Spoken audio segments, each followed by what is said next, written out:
हरे कृष्णा।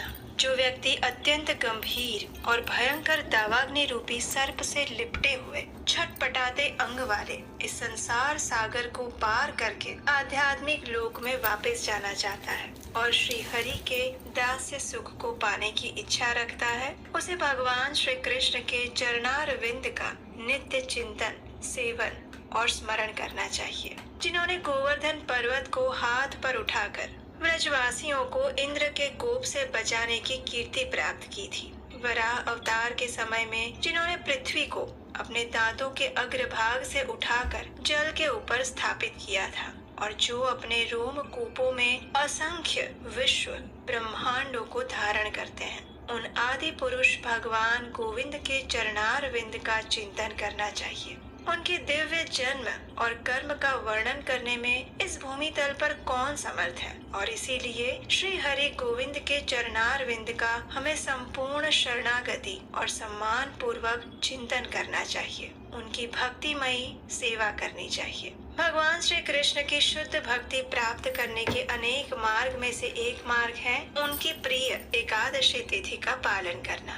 इस कलयुग में भी एकादशी व्रत का पालन करके मनुष्य भगवान श्री कृष्ण की परम भक्ति प्राप्त करके उनके परम धाम को प्राप्त कर सकता है। एकादशी तिथि सभी पापों का नाश करने वाली है, जिसके पालन से जीवन के सभी कष्ट तो दूर होते ही हैं, लेकिन परम आध्यात्मिक सुख की प्राप्ति भी होती है। तभी तो कहा गया है, गोविंद स्मरणं नृणाम् एकादश्याम उपोषणम् प्रायश्चितम् इदं नूनं संसारोद्धारकारकम्।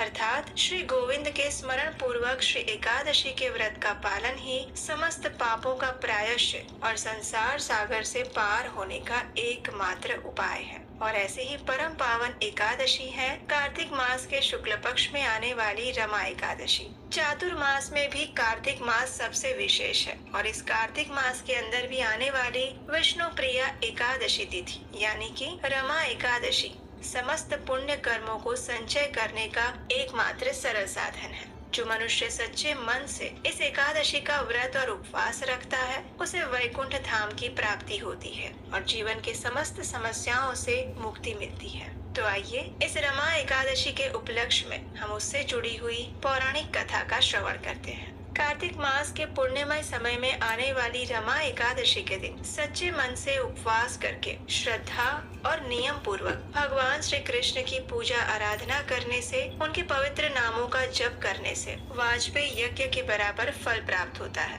ये एकादशी सबसे शुभ और महत्वपूर्ण इसलिए भी है क्योंकि ये चातुर्मास के पवित्र कार्तिक मास में आती है और इस बार इस एकादशी का आरंभ हो रहा है 27 अक्टूबर 2024 रविवार सुबह 5:23 पर और एकादशी तिथि का समापन हो रहा है 28 अक्टूबर 2024 सोमवार के दिन सुबह 7:50 पर। हालांकि इस बार दोनों दिन सूर्योदय के समय में एकादशी तिथि उपस्थित है, लेकिन 27 अक्टूबर को आने वाली एकादशी दशमी से मिली हुई है क्योंकि इस दिन दशमी और एकादशी तिथि दोनों एक साथ आ रही है। और ऐसे समय में हमारे शास्त्रों में कहा गया है कि दशमी युक्त एकादशी का पालन कभी भी नहीं करना चाहिए क्योंकि ब्रह्म वैवर्त पुराण के अनुसार जिस प्रकार गंगा जल का एक पात्र एक बूंद मदिरा मिल जाने पर त्याज्य हो जाता है, उसी प्रकार ये एकादशी जो सूक्ष्मता पूर्वक भी दशमी से मिली हुई हो तो वो भी त्यागने योग्य मानी जाती है। तो इसलिए इस बार की रमा एकादशी का पालन होगा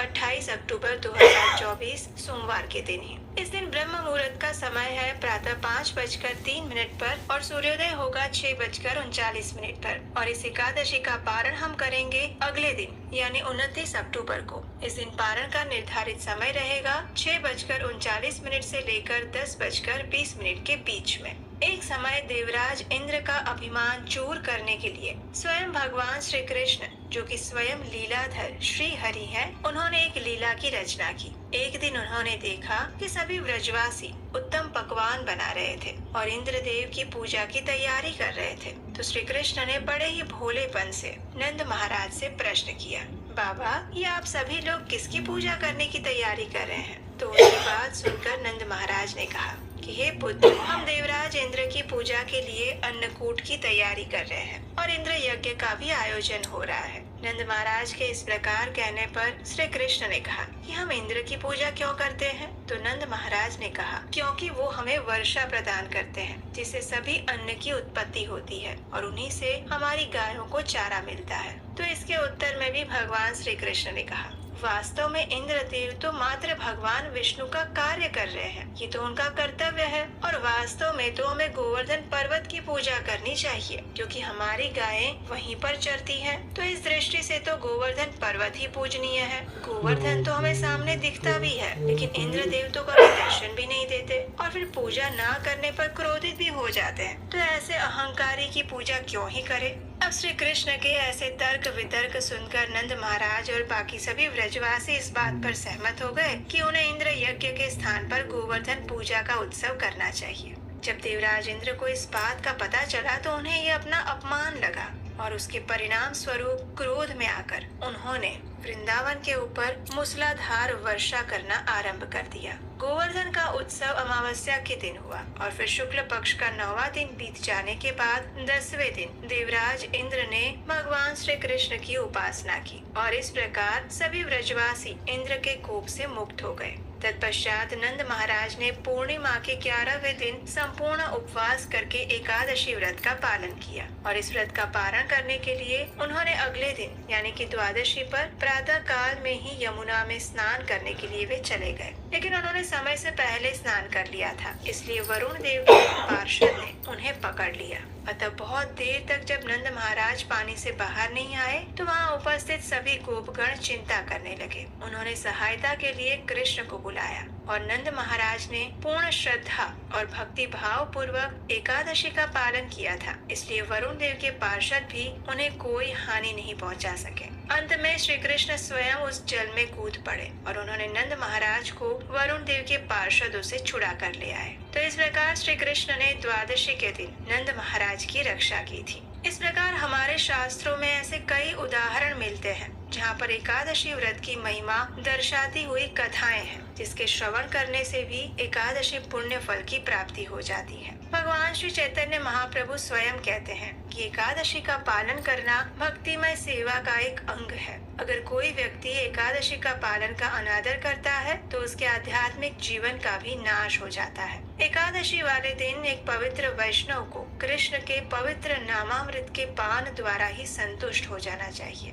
तो आइए अब देखते हैं कि इस एकादशी का पालन कैसे किया जाए। एकादशी का पालन करने के लिए सबसे पहले ब्रह्म मुहूर्त में उठना अत्यंत आवश्यक है और ये ब्रह्म मुहूर्त यानी सूर्योदय से 1.5 घंटा पहले का समय। ब्रह्म मुहूर्त में उठकर व्यक्ति को स्नान इत्यादि अपने नित्य कार्य को पूर्ण कर लेने चाहिए। तत्पश्चात घर के मंदिर को स्वच्छ करना चाहिए। घर में या फिर मंदिर में भगवान की मंगला आरती करनी चाहिए अथवा उसका दर्शन करना चाहिए। उसके बाद हाथ में गंगाजल लेकर इस कार्तिक मास की पवित्र और विशेष रमा एकादशी व्रत का संकल्प लेना चाहिए। भगवान के समक्ष इस कार्तिक विशेष रमा एकादशी का संकल्प लेने के बाद तुलसी देवी को आवश्यकता अनुसार जल प्रदान करना चाहिए। तत्पश्चात उनके समक्ष घी का दीपक प्रज्वलित करें, उन्हें धूप पुष्प इत्यादि अर्पित करें, उनकी आरती करें और कम से कम 3 बार उनकी प्रदक्षिणा करें। तत्पश्चात तुलसी देवी के समक्ष बैठकर हरे कृष्ण महामंत्र का जप करना चाहिए। हरे कृष्ण महामंत्र यानी हरे कृष्ण कृष्ण कृष्ण हरे हरे, हरे राम राम राम हरे हरे। इस महामंत्र की अधिक से अधिक संख्या में माला का जप करना चाहिए। अग्नि पुराण में कहा गया है, एकादशी उपवासम यः सदा तो कुरुते नरः स याति परमं स्थानं यत्र देवो हरिः स्थितः। यानी जो व्यक्ति एकादशी में सर्वदा उपवास करते हैं उस परम स्थान में उनका गमन होता है जहाँ श्री हरि स्वयं विराजित रहते हैं। इसलिए इस एकादशी के दिन संपूर्ण उपवास करके एकादशी का पालन करना चाहिए। इस दिन किसी भी प्रकार के अन्न या उससे बने हुए पदार्थ का सेवन नहीं करना चाहिए। अगर ये संभव ना हो तो कम से कम जल, दूध, फल या फिर एकादशी प्रसाद लेने के साथ साथ व्रत किया जा सकता है, लेकिन किसी भी स्थिति में अन्न युक्त भोजन नहीं लेना चाहिए। अगर कोई व्यक्ति बीमार है या फिर सगर्भा महिला है या फिर कोई बालक है तो उन्हें एकादशी प्रसाद के साथ ही एकादशी का व्रत रखना चाहिए। हमारे शास्त्रों में कहा गया है कि एकादशी व्रत का पालन 8 वर्ष से लेकर 80 वर्ष की आयु तक के सभी व्यक्तियों को करना चाहिए। इस दिन हमें अपना अधिक से अधिक समय भगवान श्री कृष्ण की सेवा पूजा और आराधना में व्यतीत करना चाहिए। इस दिन भगवान श्री कृष्ण की लीला कथाओं का श्रवण और भगवत गीता श्रीमद् भागवतम का पाठ करना चाहिए, जिससे एकादशी से मिलने वाले पुण्य फल में वृद्धि होती है। स्कंद पुराण में ब्रह्मा जी नारद मुनि से कहते हैं, श्रीमद् भागवतम भक्त्या पठते विष्णु सन्निधौ जागरे तत्पदम याति कुलवृंद समन्वितः। यानी कि एकादशी व्रत में जागरण के समय श्री कृष्ण विग्रह के समक्ष भक्ति सहित जो भी नर श्रीमद् भागवतम का पाठ करता है वो अपने कुल परिवार के साथ श्री हरि के वैकुंठ धाम में उनके श्री चरणों को प्राप्त करता है। तो इस प्रकार संपूर्ण दिन के दौरान भगवान श्री कृष्ण की भक्ति में ही अपना दिन व्यतीत करना चाहिए। इस दिन अनावश्यक बातों और कार्यों में समय गंवाना नहीं चाहिए। अपनी चेतना को अधिक से अधिक सात्विक और शुद्ध बनाए रखने का प्रयास करना चाहिए। ना तो इस दिन असत्य बोलना चाहिए, न किसी की निंदा करनी चाहिए। और फिर अगले दिन यानी कि पारण वाले दिन ब्रह्म मुहूर्त में उठकर भगवान की नित्य सेवा पूजा करके निर्धारित संख्या में हरे कृष्ण महामंत्र का जप करने के बाद भगवान के लिए स्वादिष्ट सात्विक भोग बनाना चाहिए और उसमें तुलसी पत्र रखकर भगवान को अर्पित करना चाहिए। यदि संभव है तो पारण के समय पर अपने घर पर सुयोग्य ब्राह्मण या फिर वैष्णव को भी आमंत्रित कर सकते हैं। उन्हें अपनी क्षमता अनुसार भगवान को अर्पित प्रसाद और दक्षिणा दे सकते हैं और उसके बाद इस एकादशी का फल भगवान के चरणों में अर्पित करते हुए आप स्वयं भी अपना पारण कर सकते हैं। लेकिन इस पारण की भी एक संपूर्ण विस्तृत विधि है। अगर आप वो जानना चाहते हैं तो आपके अपने इस चैनल को याद से सब्सक्राइब करके रख लीजिए, क्योंकि इसी चैनल पर हम उस पारण की विधि भी लेकर आएंगे। तो अगर आप उसे सुनना चाहते हैं तो आप हमारे व्हाट्सएप और टेलीग्राम ग्रुप के साथ भी जुड़ सकते हैं, जहाँ पर हम इन सभी जानकारियों को समय समय पर साझा करते रहते हैं। तो ये थी आज की कार्तिक विशेष रमा एकादशी व्रत कथा। अगर आपको ये आज की कथा अच्छी लगी है तो आप इस वीडियो को अधिक से अधिक लोगों को शेयर कर सकते हैं और याद से इस वीडियो को लाइक कर सकते हैं। अगर आपको हमारे द्वारा किया जा रहा वैदिक ज्ञान का प्रमाणभूत प्रचार कार्य अच्छा लग रहा है तो आप इस सनातन धर्म के ज्ञान को आगे बढ़ाने के लिए, आने वाली कथाओं को बनाने के लिए हमें अपना आर्थिक योगदान भी भेज सकते हैं। स्क्रीन पर नंबर दिया गया है। आपके द्वारा दिए गए योगदान से वैदिक संस्कृति की धरोहर को आने वाली पीढ़ी तक पहुंचाने में सहायता मिलेगी और उसका पुण्य फल